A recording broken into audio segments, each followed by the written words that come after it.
Alright, July 23rd, motoxt, Little Squad Track Day, and July 24th, motoxt, Fresh Oil & Co, Little Squad, and RaceTheory Track Day. Here, we're trying to do a lap time of 1:42. We are an expert group of 723. In front of us, we see Christian Tria of motoxt and Berto Grillo. And I horrifically fucked up turn 3 because I got distracted. On the outside of turn 3, the photographer was there. So I looked there because I thought somebody crashed there. What I intended to do was set up a pass so that at the exit of 4 I could outdrive them before we got to third 6. But that didn't happen. Now I screwed up. I need to find places to make the time up to get down to 1:42. And here, after turn 12, I decided to see if I can make my leader bike follow the same lines of a lightweight bike. So basically, using technique. If you use a technique on the slower bikes and using the big bike, you'll probably go faster. That's Bunta style for you initial D geeks. And are we successful in getting 1:42? Yes. The entire time here, we only made him work on 2 corners, turn 18 and turn 1. Turn 1, slowest point speed is roughly 46 miles per hour. Did I get that there? We'll find out later. So the idea of lighter and longer braking is one of the core principles that we use. How do you do it? What do you need to do? Well, reference points definitely helps, and you got to make sure you have enough speed at the apex to do it properly. What does that do? It allows you to rotate your bike at the slowest point of the corner, and you can gas out nice and smooth. That's pretty much what we worked on, but just on 2 corners. So that idea was gotten from YCRS. Now, as you can see, when I headed out here, I was actually trying to chase one of the riders we were working with. This guy dropped 7 seconds from the last time he was here to the end of this day.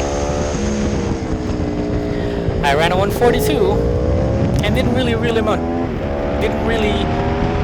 in much. So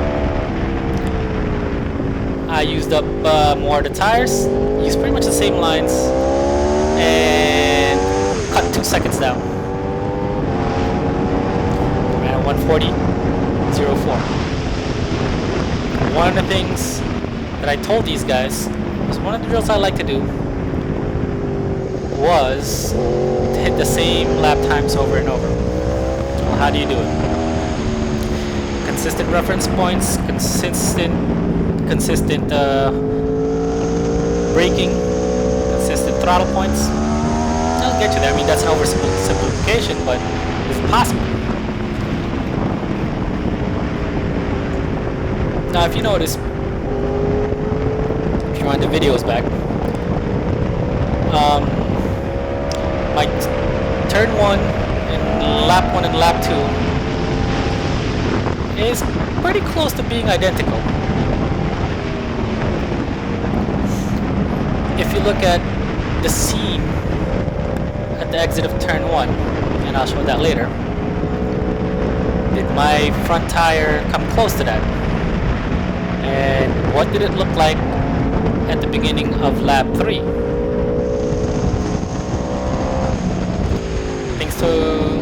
Other things to pay attention to that'll come into play later is how much of the cockpit you can see.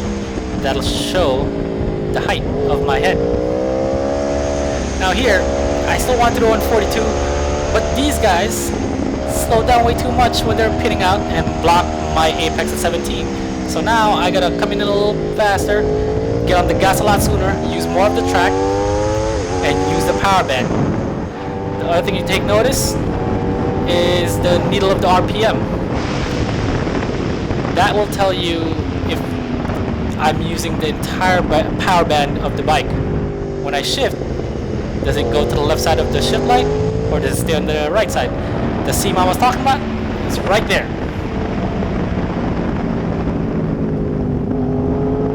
What's the middle of the track? So the entire day, I only showed them 2 corners. So I'll only discuss 2 corners. Because trying to discuss the entirety of the track is just way too much. The only thing that I really want to emphasize for you guys to look at, for one, is how much of the cockpit you're seeing, because the next step really is how do you ask your tires from what performance to exit, and 2 is the needle of the RPM.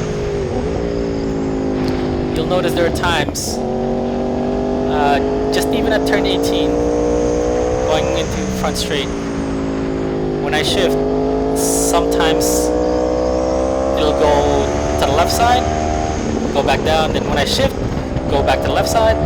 But there are times I use the power band. When I shift, that stays on the right side of the shift light, and so on and so forth. Now, fun part. Did I actually do what I said we set out to do in regards to speed on the slow points? Well, here's turn 1.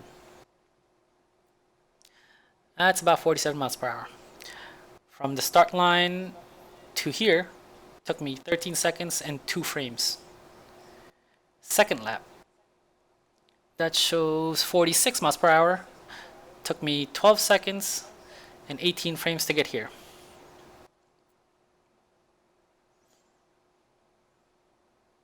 Now, here comes the third lap. I used a tighter line. Took me 12 seconds and 18 frames to get here as well. But so you'll see, one of the lines, the curb is a lot higher than the other 2. Well, what's the difference? Well, in one of them, I used Danny Pedrosa style. Used the body position where my head is lower as I was gassing out to help the bike stand up, but still use the same line. If you rewind back, lap 1 and lap 2 is right there, and at the exit, my front tire pretty much hits the same seam line, but one is faster than the other. Because the second lap, I did a 140, and there's a difference of about roughly 3/10 at that same point.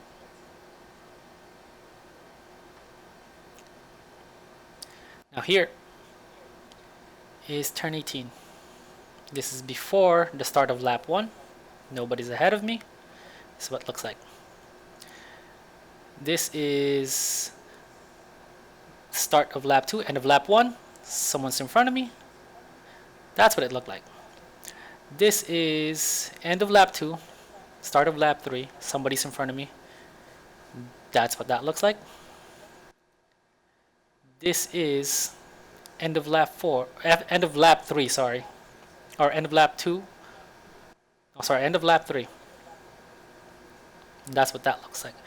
If you'll notice, the two lines that the lines that intersect all the way to the left, nobody is in front of me. The ones to the right, there are people in front of me. Why? Because on those laps that intersect, I did something similar. One of those, on 2 laps, I had somebody in front of me. On 2 laps, I didn't have anyone in front of me. So what does that mean? Well, you tell me. Now I know what you're thinking.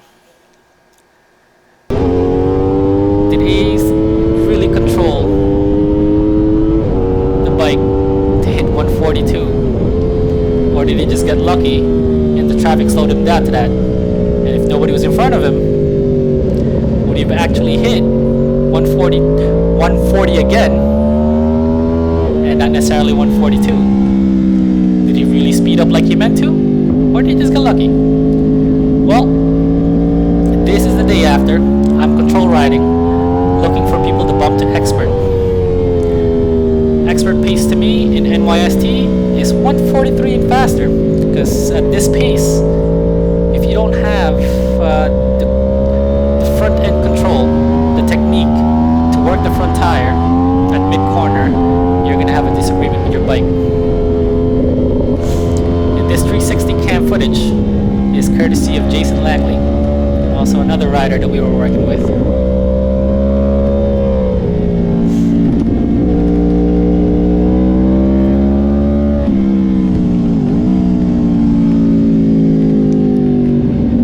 So, how do we think we're doing? And I'm showing the right hand here on purpose so that people can see what lighter and longer braking looks like and what markers I'm using.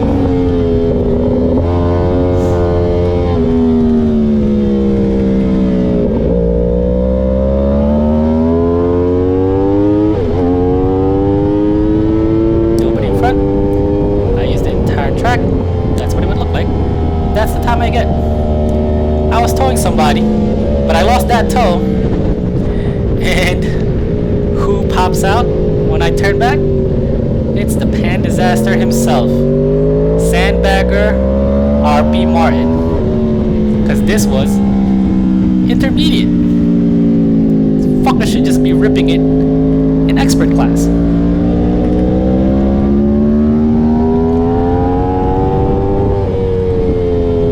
I don't know if this content ended up giving people more answers or giving people more questions. But one thing I do hope is that it helps somebody out, and if you think somebody can make good use of this or could be helpful to their riding, feel free to share it. This right here is Renato on a motoxt Kawasaki 250 coach bike that was lent to us, but none other than motoxt.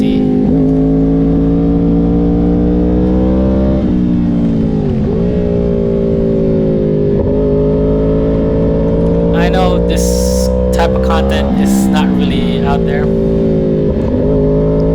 but this is the content that been looking for, so I figured we'd go ahead and create it. So what did we go over? Lighter and longer braking, YCRS. We talked about leader bike following leader bike lines, using same technique, so on and so forth, which is Bunta. Initial Digi, yes I am.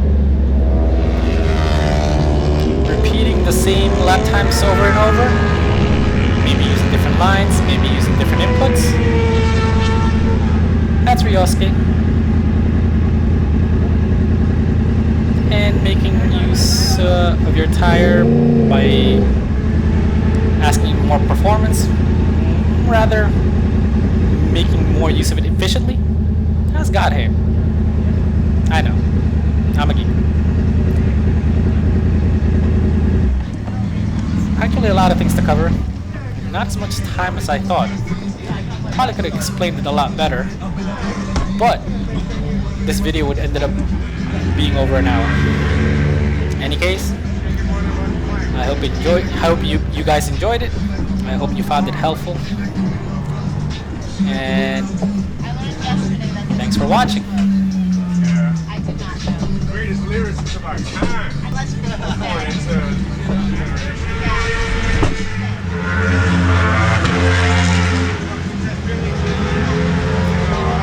That guy right there is a fruit bat named Marcelo Torres. El Chupacabra himself. See you next time.